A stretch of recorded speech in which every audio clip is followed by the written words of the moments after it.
This video is all about rigid pavement. We are going to talk about rigid pavement, or we are going to discuss about rigid pavement. Remember, in the classification of pavements, we have got two types of pavements. We have the flexible pavement and the rigid pavement. So in this video, I will elaborate the rigid pavements, their steps, the types of rigid pavements, and the construction steps that are used to construct rigid pavements. Alright, and before we proceed, let me take this chance, that is to thank my subscribers, that is for your support. And for those who have not subscribed, just take a minute, press the subscription button so that when you upload any other new video, YouTube will automatically notify you. And again, let me remind you, don't forget to give us a thumbs up, like, share and comment, because we do value your comments. As I have said, in this video I'm going to elaborate the rigid pavement, the steps, the types of rigid pavement and the construction steps. So let us start by defining, or rather elaborating, what we mean by rigid pavement. Rigid pavement is a type of road construction that uses a concrete slab as the surface layer. It is known for its durability, strength and ability to withstand heavy loads and harsh weather conditions. Rigid pavements requires less maintenance, that is compared to flexible pavements, making them a popular choice for highways and high traffic areas. So rigid pavements, again I can say that it refers to the type of pavement which possesses significant flexural strength or flexural rigidity. The stresses in these pavements are transferred through slab action, as opposed to the grain-to-grain action in the flexible pavement. The rigid pavements are made of concrete, and this concrete could either be plain concrete, reinforced concrete, or pre-stressed concrete. So this is what we mean by rigid pavement. I hope my viewers, up to that point, you have understood what we mean by rigid pavement. Now let us now discuss the structure of a rigid pavement, how a rigid pavement structure looks like. So as you can see, this is how the structure of a rigid pavement looks like, assuming that we have cut across a section of a road that is done using a rigid pavement. So this is what we are going to see. These are the layers that we will see. We will discuss each layer so that my viewers, you can understand well the functions of each layer. Let us start with the first layer, which is the surface course. And this surface course, we can also call it the wearing course. So this is the uppermost layer of the rigid pavement, also known as the surface course. It is a concrete slab that directly withstands vehicle loads. Its water resistance prevents water penetration into the underlying layers. The concrete slab provides friction, that is to vehicles, preventing skidding. Typically, the thickness of the concrete slab ranges from about 150 to 300 millimeters. So that is the surface course. And then the next layer is the granular base, or the stabilized base course. So for this layer, it is positioned as the second layer from the top. The base course, also called the granular base or stabilized base, is constructed using crushed aggregates. This layer allows for additional load distribution on the surface course, and it provides a solid foundation, that is for the rigid pavement.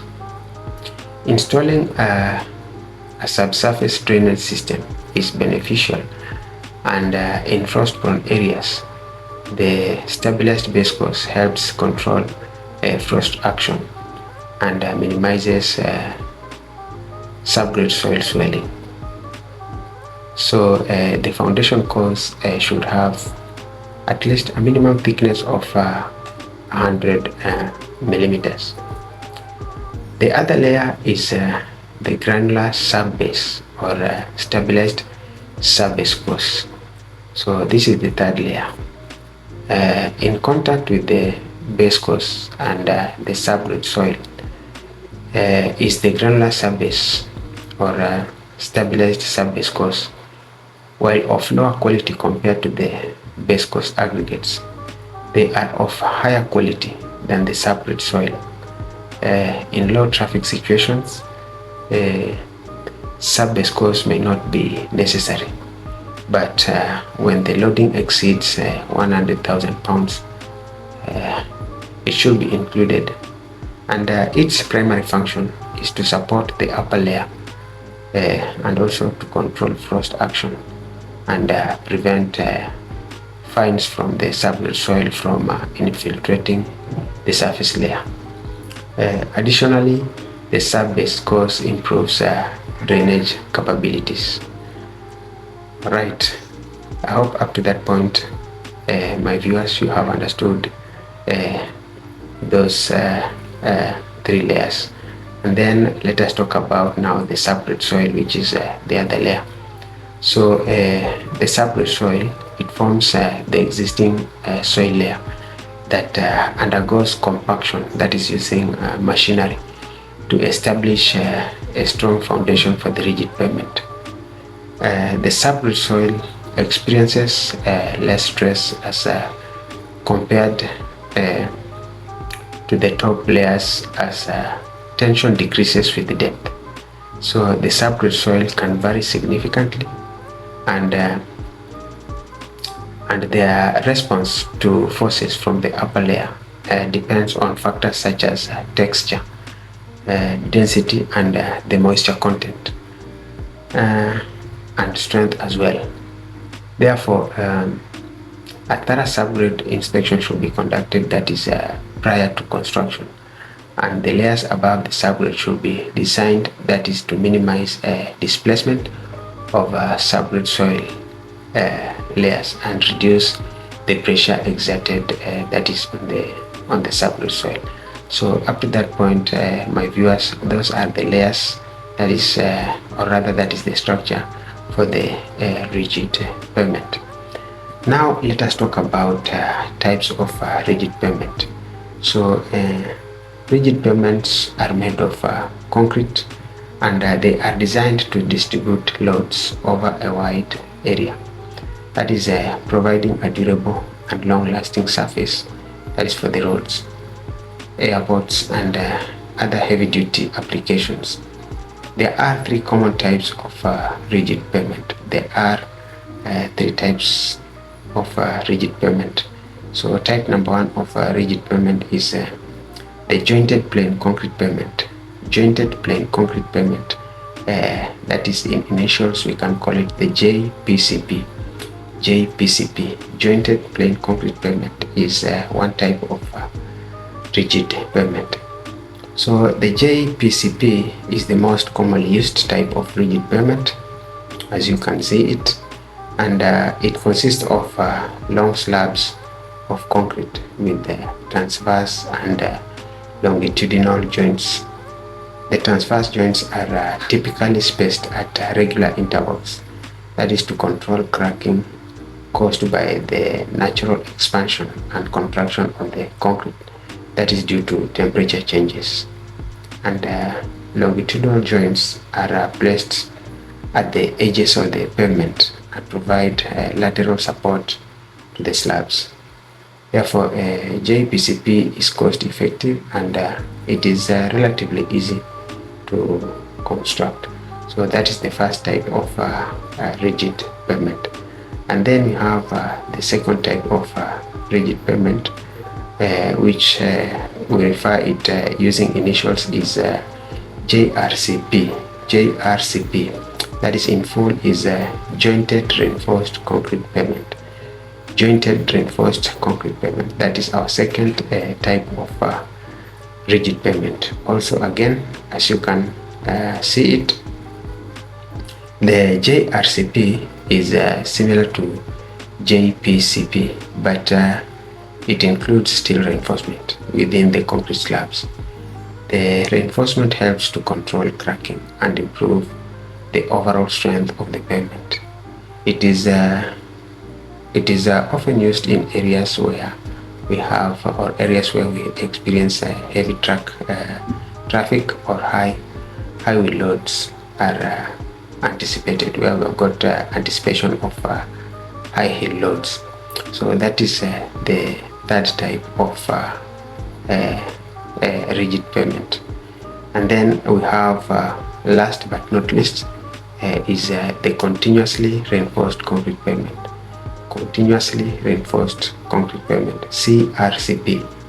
So as we elaborate on this, CRCP is that it is a type of rigid pavement that does not contain any transverse joints. Instead, it has continuous steel reinforcement throughout the entire pavement section, and the absence of transverse joints eliminates the need for joint maintenance and reduces the potential for faulting and pumping. So the CRCP is commonly used for highways and roads with heavy traffic loads as well.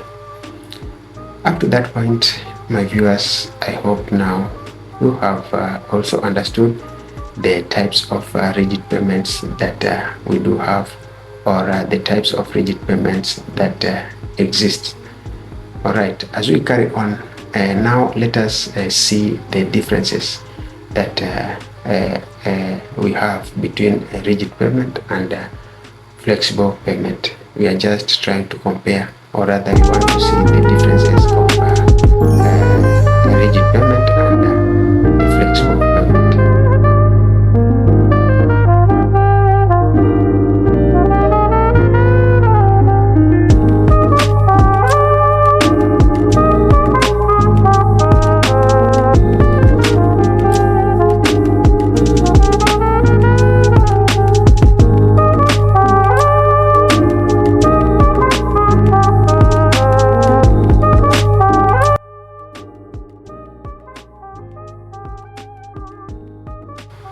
So when we come to the aspect of material, the rigid pavement, the material is concrete, while on the other hand, the flexible pavement, it is bituminous material, asphalt. On the aspect of load distribution, rigid pavement is the load distributions are transferred through a flexure of concrete slabs, while on the flexible pavement, the load distribution is distributed through the layers of asphalt.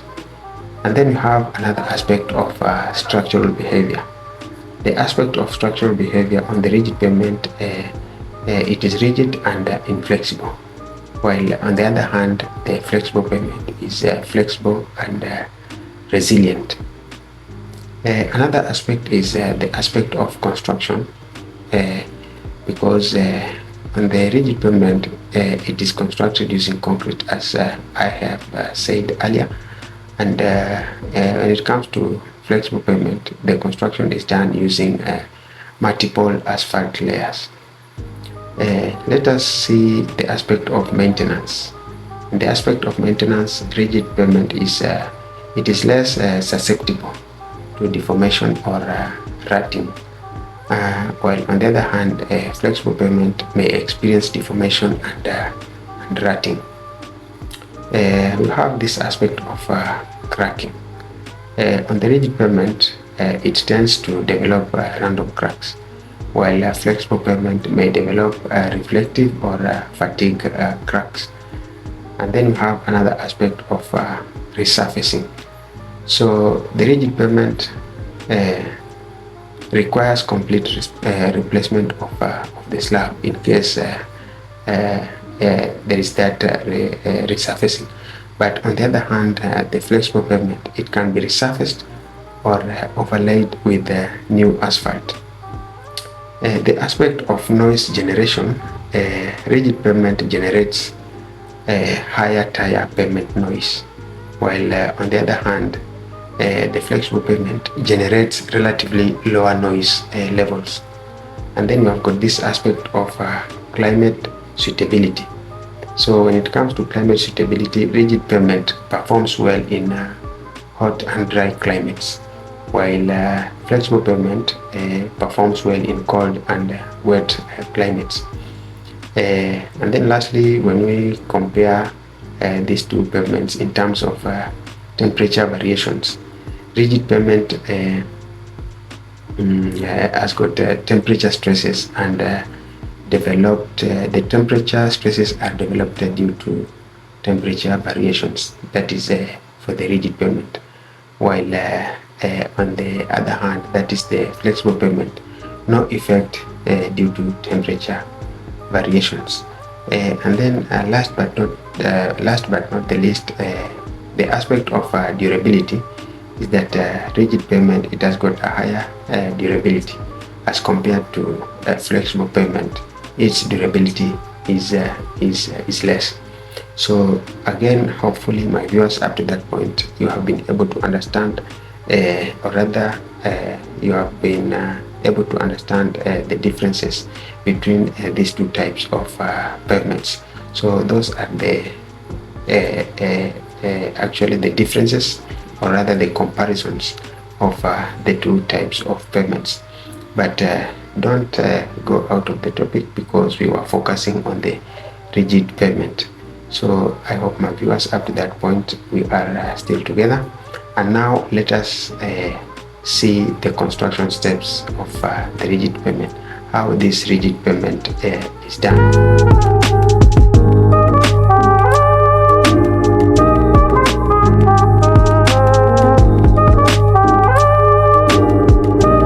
So the construction of rigid pavement typically involves several steps, and here are the general steps involved in the construction of this pavement. So number one is by preparing the subgrade. We start by preparing the subgrade, and this is the first step in the construction of rigid pavement. It involves cutting and filling work and a thorough soil compaction of the subgrade soil. And then the next step, that is for the construction of this rigid pavement, is provision of sub-base course.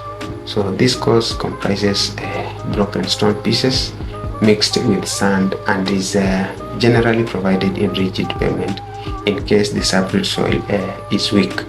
So after we have provided the sub-base course, then we'll go ahead by preparing the base course. So the base course, this is a drainage layer and is made up of boulders and stones. So the voids between these stones are filled with smaller irregular shaped stones. Notably, the minimum thickness of the base course layer should be 6 inches, that is in terms of inches, or 150 millimeter in terms of millimeters. After which, now we do the preparation of the surface course. So the surface course in rigid pavement comprises of the PCC or the RCC slab. So the thickness of this course should not be less than 12 inches or 300 millimeter, that is for the heavy traffic, and not less than 6 inches or 150 millimeter, that is for light traffic vehicles. So up to that point also, my viewers, again, I hope you have understood the steps for the construction of rigid pavement. Now what about the features of rigid pavement? Let us look at the features of rigid pavement. Rigid pavement prevents, or rather rigid pavements have got several distinctive features that make them suitable for various applications. And let me highlight for you some of the features of the rigid pavement. So number one is that the wheel load is transferred to the soil subgrade through slab action. That's one of the rigid pavement features. And then another feature is that the initial cost of construction is high. That is again another feature for the rigid pavement. The third one is that expansion, contraction, and construction joints are required in rigid pavements. Expansion, contraction, and construction joints are required in rigid pavement. Remember, we are discussing features of rigid pavement. The durability of these pavements is high. That's another feature. The durability of these pavements is high, and also is that they have a long life, or rather lifespan of up to 30 years. And then these rigid pavements require curing of concrete. And lastly is that rigid pavements have got high flexural strength. As we finish now, let us look at the advantages of rigid pavement. Rigid pavements offer several advantages that make them a preferred choice for various applications. And in this video again, let me just highlight for you some of the advantages of rigid pavement. Number one is durability. Rigid pavements made of concrete are highly durable and have a long service life. They can withstand heavy traffic loads, resist weathering, and maintain their structural integrity over time. That is one of the advantages of rigid pavement. The second advantage is that load distribution. For rigid pavements distribute loads over a wide area, that is minimizing stress on the underlying substrate. So the rigid nature of concrete slabs allows for efficient load transfer, preventing excessive surface deformations and ensuring a smooth and stable riding surface for vehicles. We have got another advantage, which is strength. Rigid pavements exhibit high compressive strength, making them capable of carrying heavy loads without significant deformation or structural failure. The strength of concrete used in rigid pavements can be tailored to meet specific design requirements, that is based on anticipated traffic loads. And then we have the reflective cracking resistance. That's another advantage, whereby rigid pavements have good resistance to reflective cracking, which refers to cracks that propagate from the underlying layers to the pavement surface. And then another advantage also is that low maintenance. Rigid pavements generally require less maintenance compared to flexible pavements. They do not experience issues such as rutting, which is common in flexible pavements. The absence of rutting and reduced vulnerability to surface distress contribute to lower maintenance costs and less frequent maintenance interventions over the pavement's lifespan. Then we have the advantage of skid resistance. Rigid pavements offer good skid resistance, providing traction for vehicles and enhancing road safety, especially under wet or slippery conditions.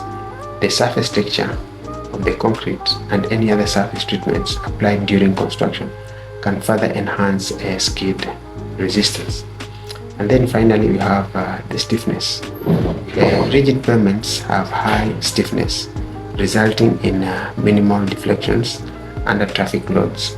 So this stiffness helps reduce rolling resistance, which can improve fuel efficiency for vehicles. Additionally, the rigidity of the pavement provides a smoother and more comfortable ride for vehicles. And then last but not the least is recycling potential. So rigid pavements have good potential for recycling and reusing concrete material at the end of their service life. The demolished concrete can be crushed and used as aggregate in new concrete or for other construction applications. That is reducing waste and promoting sustainability. Up to that point, my viewers, I hope you have now understood what we mean by rigid pavement. I'm sure you have understood the structure of the rigid pavement and how rigid pavement is constructed, as well as you have understood the advantages of rigid pavement. Therefore, I say thank you for watching, and please continue subscribing.